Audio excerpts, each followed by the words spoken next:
Welcome, beautiful friends, to the Way of Mastery. We're going to drop pebbles into the pool of awareness tonight with lesson number 8. We're going to listen to Jeshua doing the channeling. You've probably heard me refer to this symbol or metaphor many, many times of dropping pebbles into our pond. Come to find out that the pond of awareness is always present. So whatever we're doing, we're dropping pebbles in. Maybe we should wake up and be a little more conscious about what we're dropping into the pebbles of our awareness. I think that's what Jeshua is part of what he's going to share with us tonight. But we'll get started with the axioms, Cindy. So just real quick, for those of you who are new or maybe online, in the first 4 lessons, Jeshua established 4 axioms, which are kind of the cornerstones of Christ consciousness, because they actually run completely contradictory to what the world tells us, what the body-mind tells us, what the ego tells us is true. But if you're not living these 4 cornerstones, you're really just caught in the dream of the world. So he extends those, because if we're not building on those and living a life, a Christed life from these as truth, to replace the truths that we think we have in the world, then we're not really doing our work. We're not making the best use of time. The keys to the kingdom he identifies, and he defines love for us. Thank you, honey. I am created as my Father created me to be. I am free. And nothing sources my experience but me and each moment. Nothing has an effect on me whatsoever, save that which I choose to allow to affect me. I need do nothing. I do not live any ordinary moments. With each breath, my experiences are the stepping stones laid before me of God to guide me home. Therefore, I will bring awareness to each moment and allow it to teach me how to forgive, how to embrace, how to love, and therefore, how to live fully. The only relationship which holds any value at all is your relationship with God, your creative source. And the keys to the kingdom: desire, intention, allowance, and surrender. The definition of love: love allows all things, accepts all things, trusts all things, embraces all things, and is therefore transcendent of all things. So tonight in number 1, I'm going to deal with the first portion. I am created as my Father created me to be. It's really important that we shift our consciousness out of this idea that we were created by a male body and a female body who got together and through some biological process seemed to create our body. I'm not denying that we all may be experiencing as though that's what we are, but he's trying to awaken us here to our Christ consciousness, our eternal beingness that was created by the Creator and is eternal, and is extending itself into the dream of separation by experiencing itself as a body-mind. So it's really important that what we're waking up from is our body-mind story. We're waking up that my life started when I was born. We have one life and it's eternal. It actually never was born, and it could never taste death. So just look in your daily experience at how much I am to you means my body, mind, and its historical story. Because that's not the truth of what we are. That's not what we're waking up to. That's not what he's encouraging us to do. Right there off the bat, he's saying, I am created as my Father created me to be, not as my story has been created within the context of the world. Number 2, I need do nothing. We're going to take nothing and we're going to separate it into no thing. Because everything that we identify in our body-mind consciousness is a thing. We label everything. We define everything. We say that they're things. Well, there's a no thing within your consciousness that you can't identify, you can't quantify, you can't define. The I am consciousness of mind, Jeshua in this pathway calls it the Christ mind. It could be called your Buddha nature. It's been called all kinds of things in spirituality. Some religions, or like Tao, just said, well, you can't even name it, so why bother trying? So we wake up from thinking we're a thing, a noun, to being a no thing, which is just almost a verb. It is just the movement of creation, the whole of it, not an individuated aspect, but the whole of it. Number 3, this last paragraph, I will bring awareness to each moment and allow it to teach me how to forgive, how to embrace, how to love, and therefore how to live fully. So in number 3, he's describing that our day-to-day ordinary moments, what we would call ordinary, are the extraordinary moments that are leading us to what love is. He's defining love right there. He's saying you'll be taught how, in the world, in your what would seem like ordinary moments, how to do this.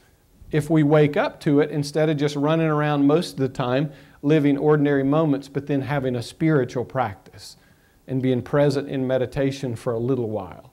It's about being present all moments because there are no ordinary moments. So you want to wake up. Your life is your path. The way Course in Miracles or the Way of Mastery or any other spirituality is just a tool, a map to help you walk your life. Your life is your pathway. And in case you haven't noticed, you're always living it. So every moment of it can be expressing your desire to awaken. Every single moment of it. Jeshua talks about it in all his pathways that that's the proper use of time. Not to be used up by delay maneuvers and all kinds of crazy things that we seem to do with coping mechanisms so that we're not present with what is. And then number 4, the only relationship that holds any value is the one with God, your creative source. And you can take God, I was talking with someone on the porch today, how freeing it is when we drop our definitions of God. Wow, because we don't have a damn clue really what God is, but we define it in ways that we think we know, but when we start to let go of those, we open to a greater mystery. The Creator, the Source, the unnameable can then come and begin to express itself and reveal itself to us as our very self, not our story, when we actually open up to it. But in truth, that is the only relationship that exists. There are no other relationships. We think we have relationships with other people. We think we have relationships with the world. We think we have relationships with food. We can have relationships with fashion. We can have relationships with all kinds of things, we think. But in truth, there's only one true relationship, and that is between you and the Creator. Jeshua called it the Son and the Creator. They're inseparable. You can't really tell where one ends and one begins. But just look through your consciousness at how you have all kinds of rules for your different relationships. None of that exists in truth and reality. So he's trying to get us to recognize we need to put all our attention towards the source within and awakening rather than playing with all these other substitute relationships that we've created. He calls them special relationships in the Course in Miracles. And the keys to the kingdom: desire, intention, allowance, and surrender. And he says the most importance of those is allowance, because allowance is forgiveness. So when you see something happen, I allow this to be as it is forgiveness. Allowance and forgiveness are synonymous. They are the exact same thing. Because we don't place judgment on it, we don't place a demand on it that it change or be different. We allow what is. That doesn't mean we move out of choice. And we talked about choice on the porch with someone. That's a very seemingly complex but becomes utterly simple near the end of your pathway. So allowance is forgiveness. And allowance leads to surrender. And then love. If you actually run this paragraph backwards, it's the symbol for our fall asleep. At first, we were no longer transcendent of all things. We seemed to be a specific thing. We went from no thing to I thing. We then no longer embraced all things because we had abandoned the transcendent whole and had become seemingly individual. We then no longer trusted because we weren't the whole. We felt in fear, so trust dropped away. We no longer accepted things. We started to judge. And then we moved out of acceptance and out of allowance, and we went from love to what he calls fear or separation. So we're just retracing the steps back to transcendence that we kind of left in order to have the dream. We didn't actually leave, but we've created such a really realistic facsimile that we think we have. Kristen is back. Nice to have you back, Kristen. Chris, I was going to mention, I got this thing, the Love Encounter from the Miracle Center for A Course in Miracles. They send it out. Well, there's a beautiful article in here about love-centering hypnosis. And a couple days ago, Kristen posted on Facebook a very generous gift of a recording of her doing a hypnosis to help us awaken. Thank you for that gift, by the way. But that's a powerful modality. If there's fear in your mind, she can help open safely into the deeper parts of you where light could get in and do healing. So if anybody's interested, it's a very realistic modality that can help with your healing. So she's going to give us a meditation tonight. She's not going to hypnotize us. So if there's anyone out there who's anti-hypnotist, she's not actually wearing that hat. She's just wearing a hat to bring us to a place of centeredness. Once she finishes that, I'll play the Lord's Prayer. We'll have one of JM, the channel for the Way of Mastery, speaking the Lord's Prayer. Then we'll hear our friend Jen Stackpole sing it. We'll move directly into the channeling. The channeling is 1 hour and 17 minutes. He does answer 2 questions. I guess for the last couple, I've given the audience a choice, and everybody's always picked. So no choice tonight. We're just going to do it with the questions. When it's completely over, you'll hear one more version of the Lord's Prayer. So if you've kind of relaxed into a really deep space, that last Lord's Prayer will be your clue to kind of return, because we will come back. And then we'll take questions or anything at the end. Does anyone have a question before we get started? Great. Here we go with the Lord's... No, we're going to do Kristen first. Thank you. John Mark, thank you for that introduction. So hello, I'm here just to be of service to you guys. I hope that it's of benefit and that you enjoy it. If not, tell John Mark and I'll stop. So right now I'd like you all just to use this moment and this time to choose one spot to fixate on. So you can look down at your knee or straight ahead. Just choose one spot to fixate on. And once you choose that spot, what I want you to do is I want you just to allow your conscious mind to stay fixated on that spot, and I want you just to allow yourself to take one nice deep in-breath and just hold it at the top. And as you hold it in a moment, just right now, let it relax completely, imagining your whole body starting to relax from the top of your head down to the tips of your toes, calm and relaxed. Good. And another deep in-breath, holding it at the top. And relaxing your whole body right now, all your muscles in your body as you let that breath out from the top of your head down to the tips of your toes. Calm and relaxed. Good. So right now I just want you to notice your breath. Just sit with your breath, allowing your breath to be shallow and regular. And as you're fixating on that spot right now, I just want you to scan your whole body and start to allow your muscles to relax. Getting as comfortable as possible. Okay, good. And just the next time you blink, I want you just to close your eyes and leave your eyes closed. Just focus on the sound of my voice. Good. So everyone's eyes are closed, and here we are all together in this room, anticipating a wonderful audio recording from John Mark. So right now I want you to imagine that I, in my hand, have a red apple. I want you to imagine that in my hand right here I have a red apple, and I've just handed it to you. I want you to feel that red apple in your hand. Feel the coolness on your skin. And just using your imagination, bring that apple up to your mouth and take a nice bite.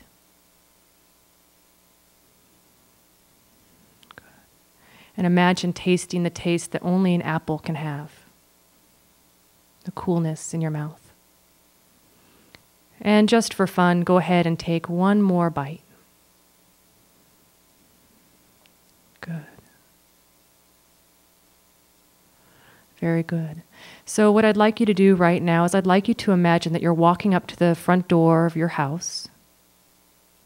And I'd like you to see yourself going into your house, turning on the switch, and proceeding to your back bedroom, to your bedroom. And in this bedroom, just for fun, I want you to imagine just turning on the radio and your favorite songs are playing. And you're in your bedroom right now, and you close the door and you just let yourself start to dance. No one's watching. Good. Just let yourself feel the joy of that moment.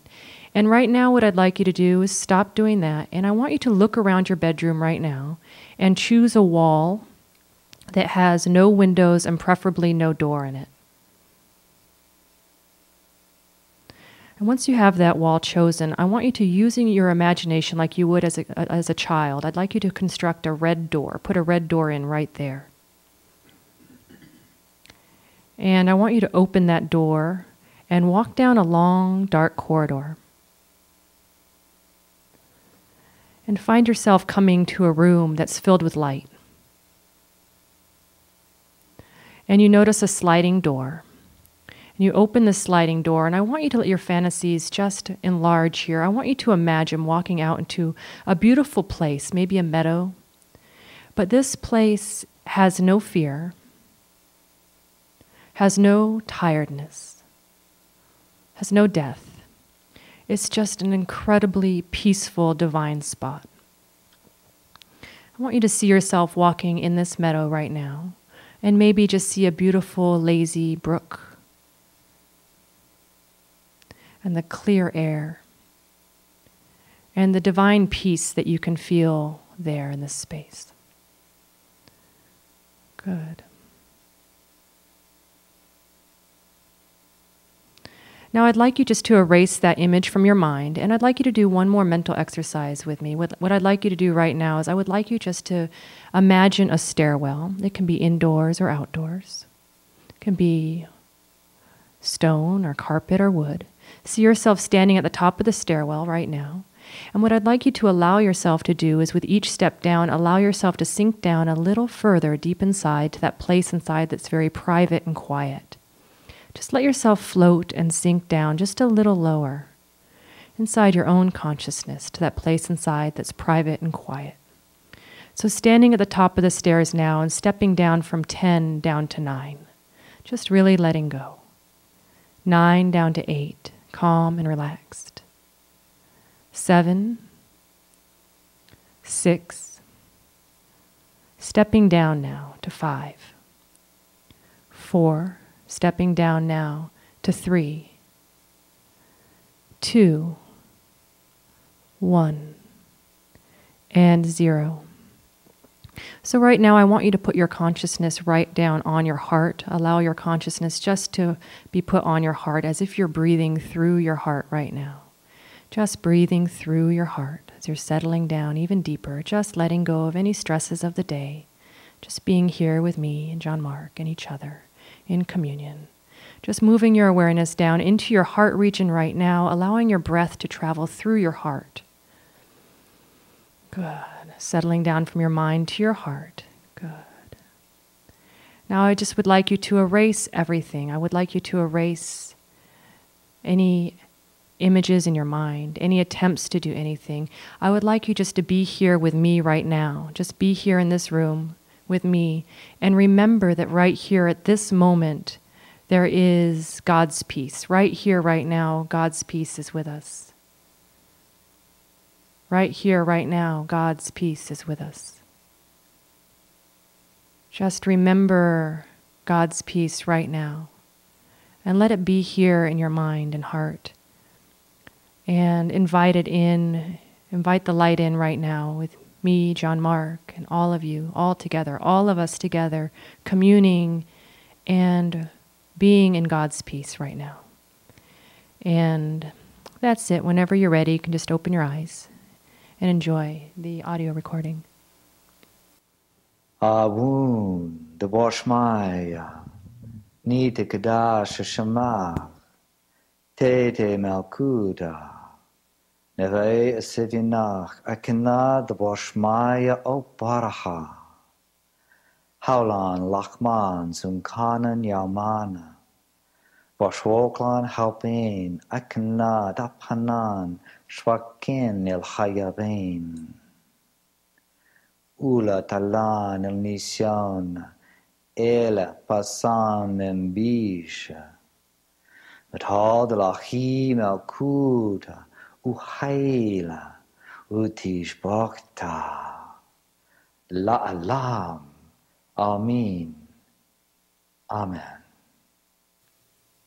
Abunde boshmaya Nita kedash shama Tete makuta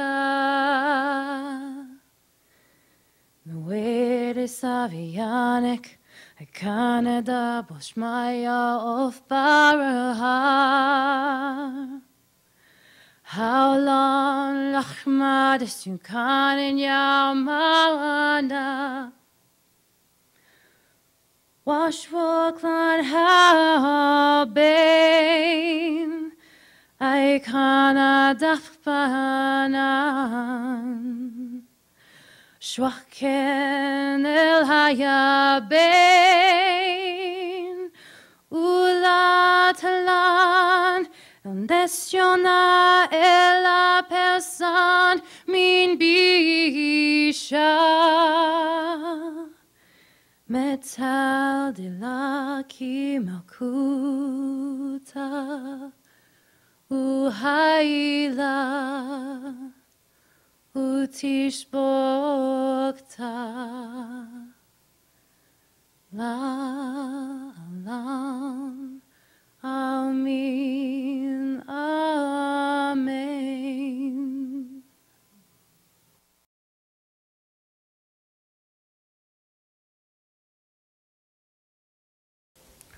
Friggin' plunk.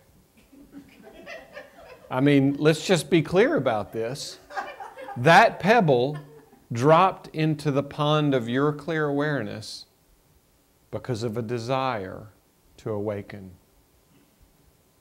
That doesn't happen by accident. It happens by exactly what he was describing there. By your choice, whether it was in desperation to say there's got to be a better way, or this can't be all there is, or what is the damn truth.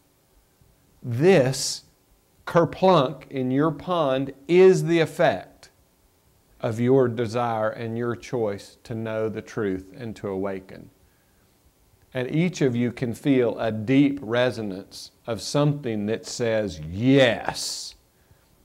Because below the body-mind, below our misidentification with all those thoughts, is the soul that says yes, because that's the truth that's always been true. We've been operating from that truth in the dream of our separation. That's the joke of the whole thing. It takes infinite abundance to create our whole experience of lack. Our whole experience of dreaming that we're small and separate is fueled moment to moment by our infinite awareness. And we've been kerplunking like crazy. So many meditations, many practices within spirituality talk to you about watching your thoughts and getting present with what is happening, not being unaware of, oh my gosh, what I was thinking all day long, and then try and lay your head on the pillow and say, please, I'd like I and the Father are one kerplunk. You know, well, you had 20,000 kerplunks all day long of thoughts that were not I and the Father are one. So anyway, and this really works. I mean, I'm serious. There's several of you who have come and said, I have visited you in a dream, or you've heard me speak in your mind, because I am joined with Him. And where it's helpful, the expression of this form will arise to touch and heal wherever it's helpful. Are you willing to serve in that way? Because, by the way, you're already that big.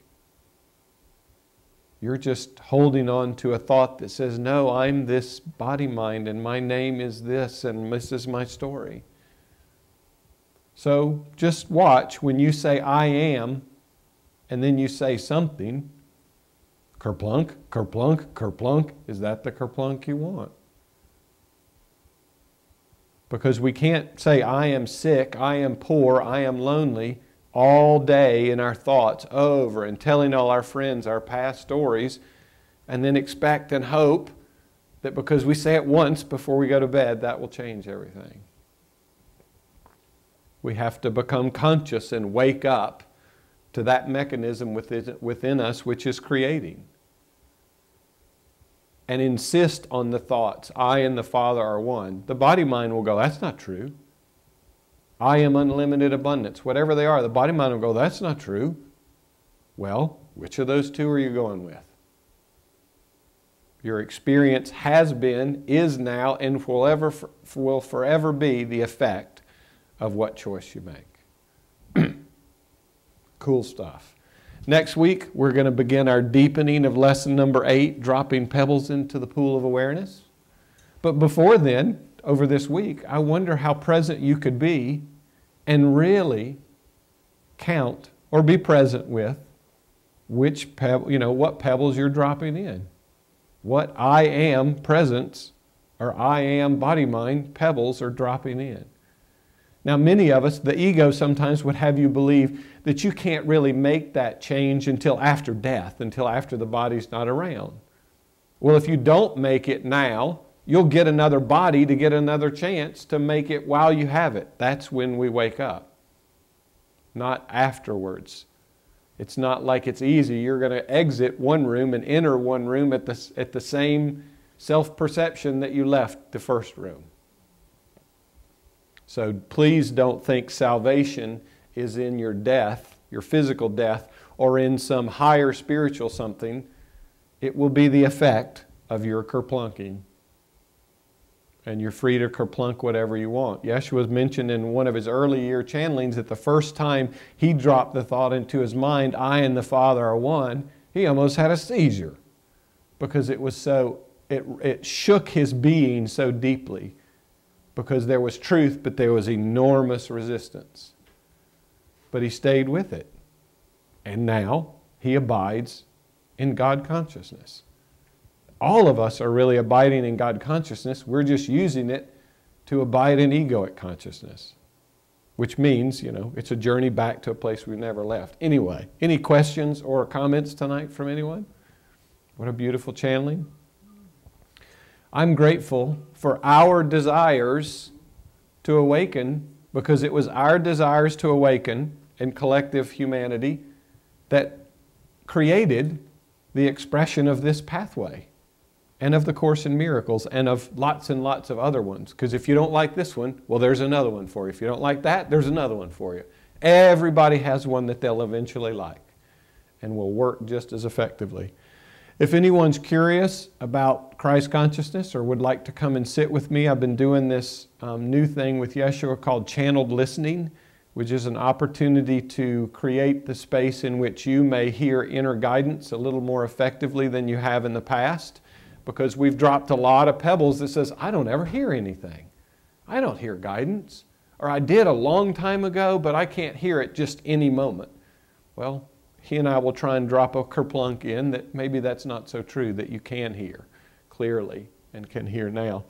And Cindy and I, or me and Rosie Marie, or me and Marion, or somebody, if you want to have one who wakes come to your area and put on a plurk shop, a kerplunk shop maybe, just let us know. Love offering. I chose to do this work to extend the truth to all of us, because it's our truth. It's a pretty good gig I got going here. I hope you guys will all join me. You're free to if you want to. But so I've said no thanks to the world of work. I've said no thanks to those kind of I have to live by the sacrifice of time and energy and blah, blah, blah. I've chosen to open to the infinite abundance that we are and be supported in that way. So we extend this work freely. I mean, you can't really charge for what this is. This is all the truth. It's your truth. You shouldn't have to pay $300 to come in and hear what's really true about you anyway. But nonetheless, please, if you're willing, seek inner guidance and fill up our basket on the other side of the fireplace. If you're watching online, you can go to onewhowakes.org and click the Give button and make a donation there. How many of you have begun to hear Jeshua within? How many of you can feel His presence? Well, I know you felt it here tonight because I never do this work without Him because He's always with me. He's always with you. You can feel that very familiar Christed consciousness presence all the time if you wish. But He and many other beings support this work. And they support it because of who we are. Because we are that one child of God. And they do it because who we are, not because they like us. Not that that's a bad thing, but they do it because it's simply the truth. We love you with an absolutely infinite love, and we honor every pebble you drop in your pond. You know, they're all allowed.